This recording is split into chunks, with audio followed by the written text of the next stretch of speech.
आज हमने हमारा भोजन पाठ में पढ़ा कि भोजन हमारे जीवन का बहुत ही महत्वपूर्ण हिस्सा है। हम भोजन पौधों से भी प्राप्त करते हैं और जानवरों से भी प्राप्त करते हैं। आप बताओ, पौधों से कौन कौन सा भोजन प्राप्त होता है?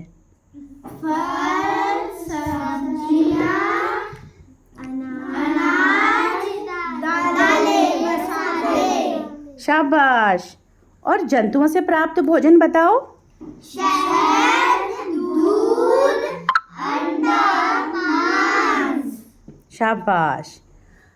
स्वस्थ भोजन चार्ट में क्या चीज़ें बनी हैं, बताइए?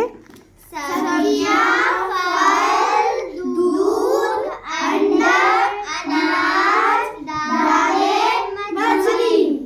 और अस्वस्थ भोजन चार्ट में? Pizza, burger, French fries, ice cream, cold drink. स्वस्थ भोजन और अस्वस्थ भोजन क्यों कहा गया है? क्योंकि जो स्वस्थ भोजन है वो हमारे शरीर को क्या देता है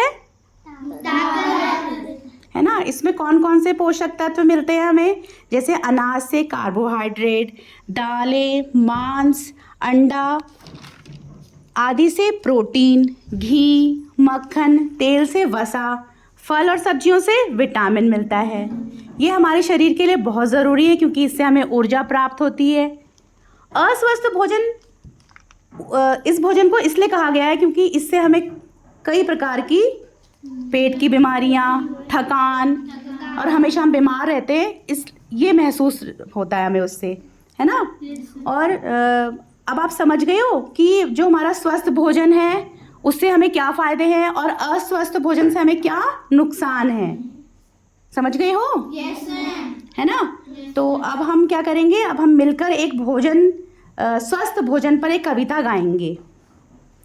फल सब्जी रोज खाएं, फल सब्जी रोज खाएं, बीमारी को दूर भगाएं, बीमारी को दूर भगाएं। दूध दही और दालें खाएं, दूध दही और दालें खाएं, ताकतवर बन जाएं, ताकतवर बन जाएं। तेल मसाला कम ही खाएं, तेल मसाला कम ही खाएं, जंक फूड से बच जाएं, जंक फूड से बच जाएं। समय पर भोजन जो खाए, समय पर भोजन जो खाए, हमेशा स्वस्थ रह जाए। हमेशा स्वस्थ रह जाए। Very good.